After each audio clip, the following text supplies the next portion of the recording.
Hey, welcome to today's training. I've got a super cool guest for you. We've got Laura Casselman in the building. Hey, how are you, Laura? I'm wonderful. Thank you for having me.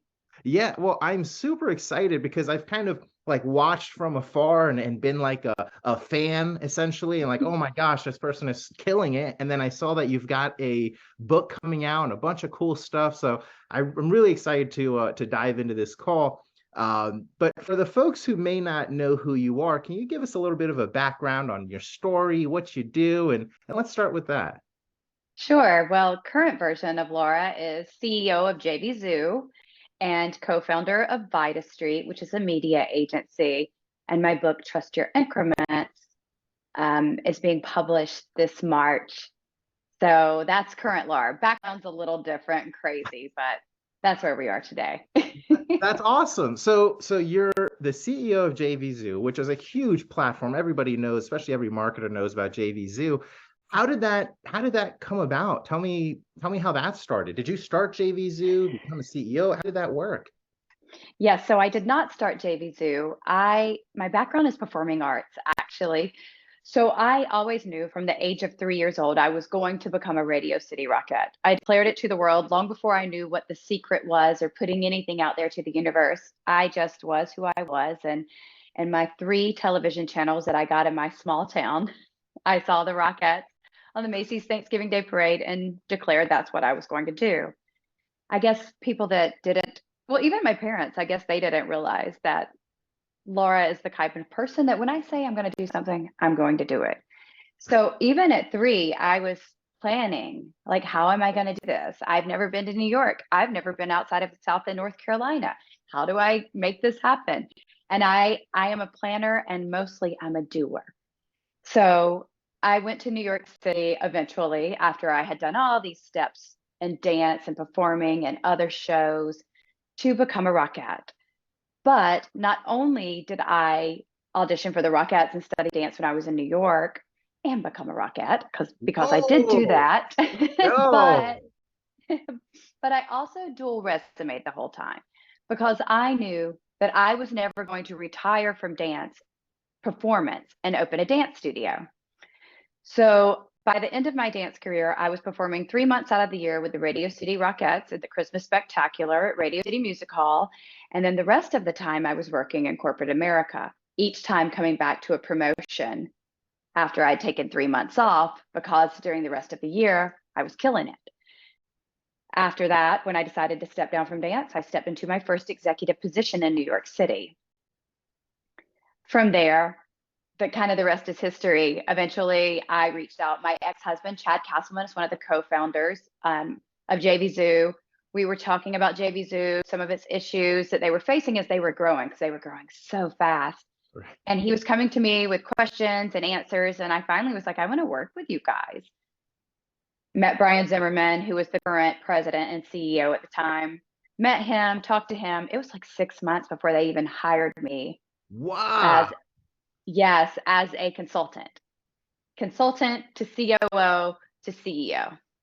How that's such a sick story. So how did that transition, how long did it take? How did it happen? I mean, from consultant to COO to CEO. I mean, that's huge. That's crazy. How did that all happen? How long did it take? Couple months from consultant to COO. It was not that long, couple of months, mostly because I just dove all in. I'm not afraid to ask questions. I'm not afraid to be wrong and learn.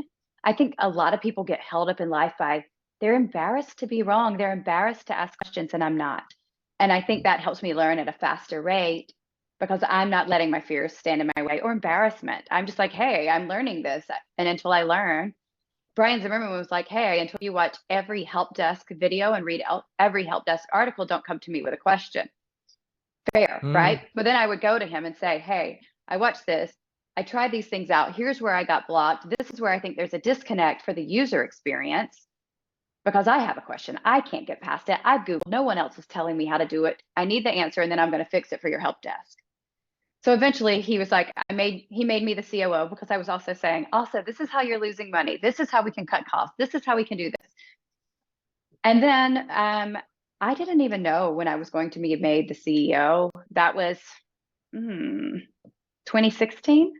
Oh, wow. So Uh, from COO to CEO took how long? I don't even think a year and a half. It was Wow. fast. Yeah, it sounds Yeah, like when you dive into something, you really own that position. I do. And I kept telling Brian Zimmerman all the time, I want to make you lazy. I want to make you lazy. I want to make you lazy. Like, That's the best. so yeah. And I just, then after I took over, I have such admiration for what these guys built. I love this industry and the good people that are in it working. I want to protect the industry. I don't necessarily think all the people in this industry feel that way. Sure. That's okay, right? We're not serving those people. We're serving the people who are feeding their families here. I love that. I love so this lack of like fear or lack of embarrassment stuff, have you always been that way, or did that come from performing or something else? I would say I've mostly always been that way. I think I experienced a small amount during my teenage years of uh, it's an awkward time for girls, but also it's like teenage years are awkward for everyone, right? Sure. It's awkward. You want to be liked. You think high school is the end all be all. So I think there was a small amount of time there, but I got over it quickly.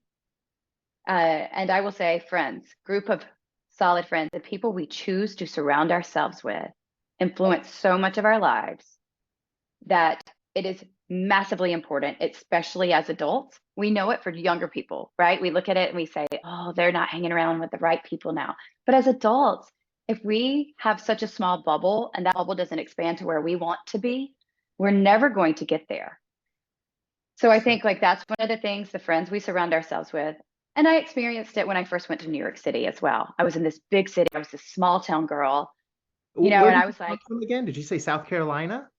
yes. And I'm talking about a one stoplight town in South Oh Carolina. my goodness.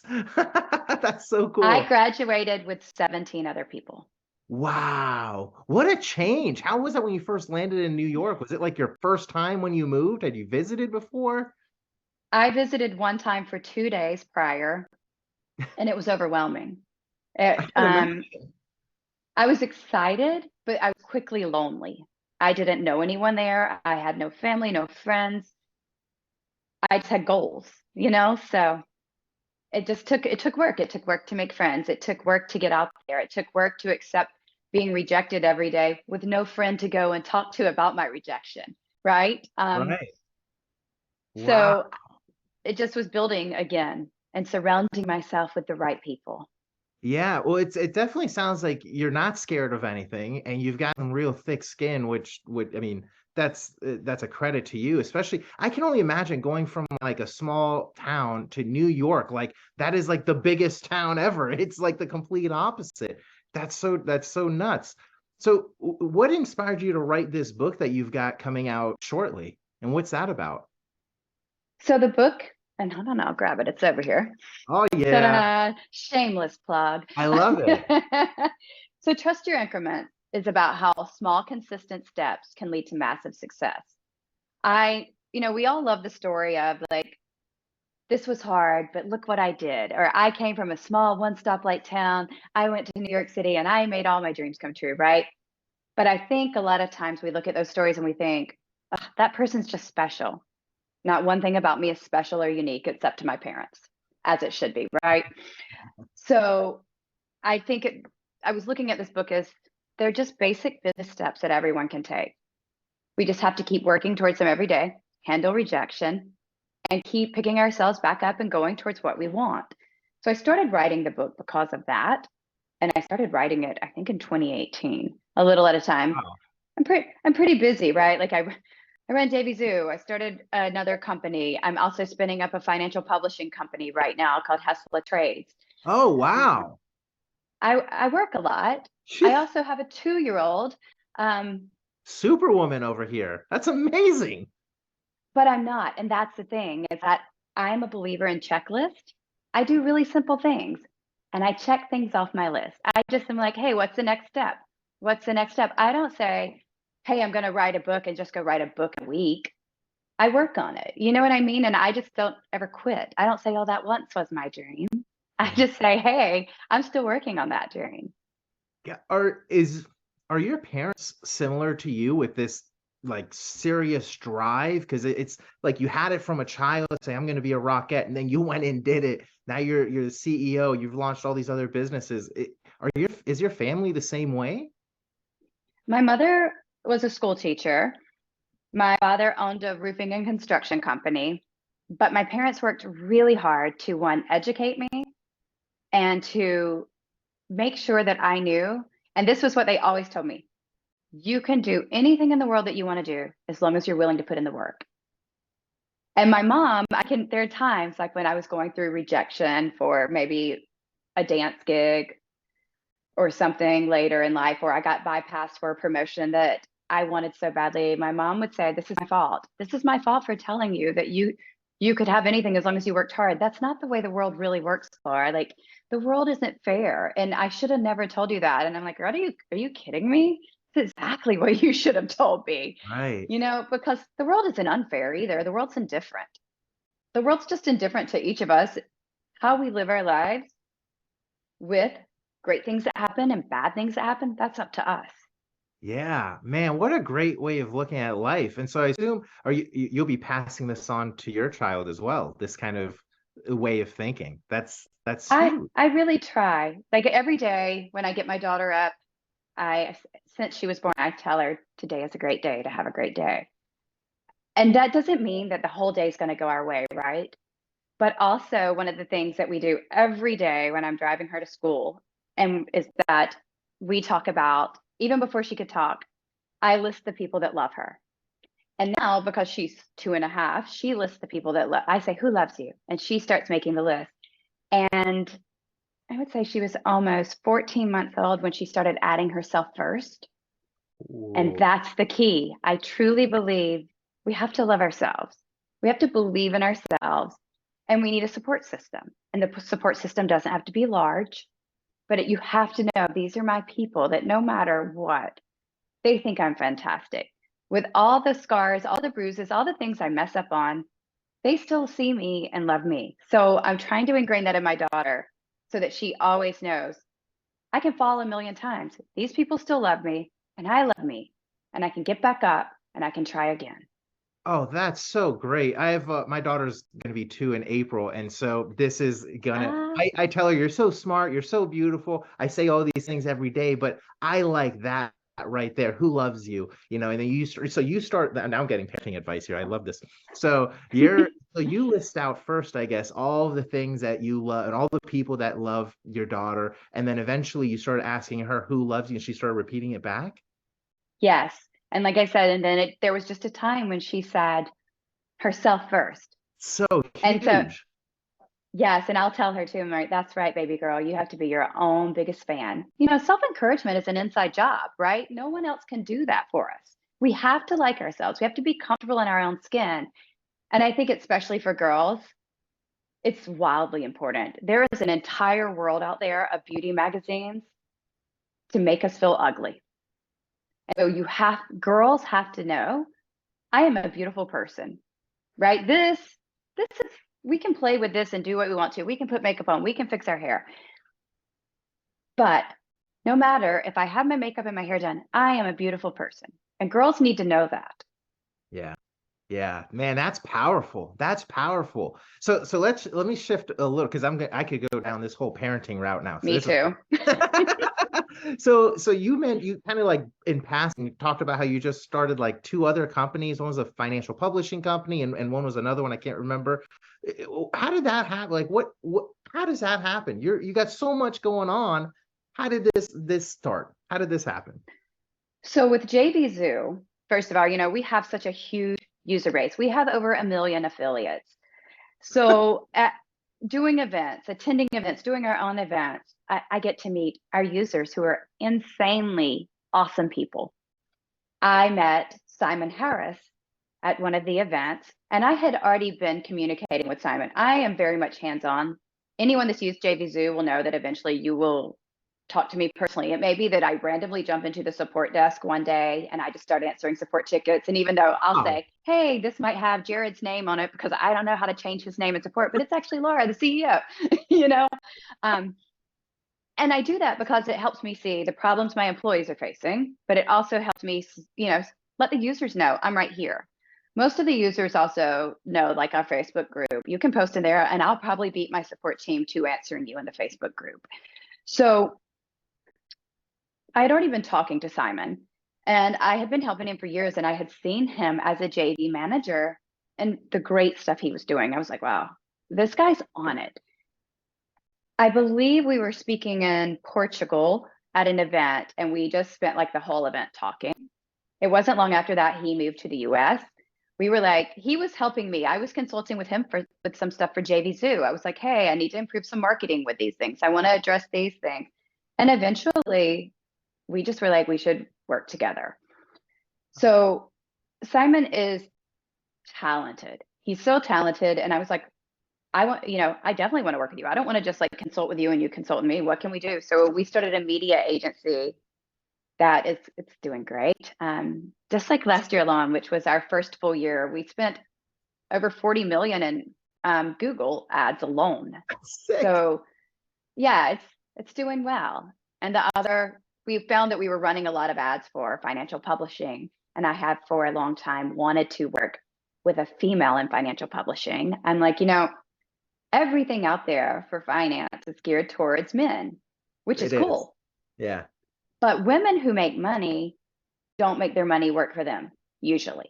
Women who make money put their money in savings and go, I don't know what to do. I'm just going to leave it in savings. So, interesting. I didn't know that.